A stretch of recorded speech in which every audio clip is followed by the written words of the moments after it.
আমি এখানে নিয়ে নিয়েছি হাফ কেজি ময়দা এবং 250 গ্রাম আটা ও তার ভেতরে দই আর দুধ মিলিয়ে দিয়ে দিয়েছি। এবার দিয়ে দিচ্ছি বেকিং পাউডার এবং বেকিং সোডা দিয়ে এটাকে ভালো করে মাখতে হবে এবং একটু চিনি দিয়ে দিচ্ছি। চিনি দিয়ে এটাকে ভালো করে মিলিয়ে নিতে হবে।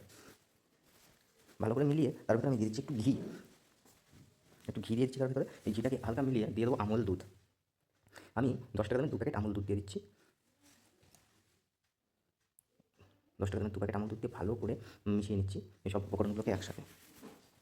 একদম ভালো করে মিলিয়ে নিতে হবে যতক্ষণ না সবগুলো ভালো করে হচ্ছে ততক্ষণ। যতক্ষণ না সবগুলো ভালো করে মিশছে ততক্ষণ ভালো করে মিলিয়ে নিতে হবে সবগুলোকে একসাথে। দেখুন যখন হাতের মধ্যে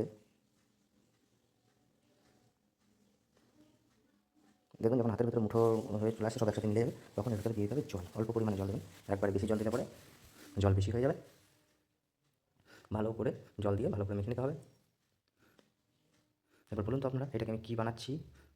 আপনারা বলতে যদি পারেন কমেন্ট করে জানান যে এটা দিয়ে কী হবে। আপনারা দেখি কেমন বলতে পারেন।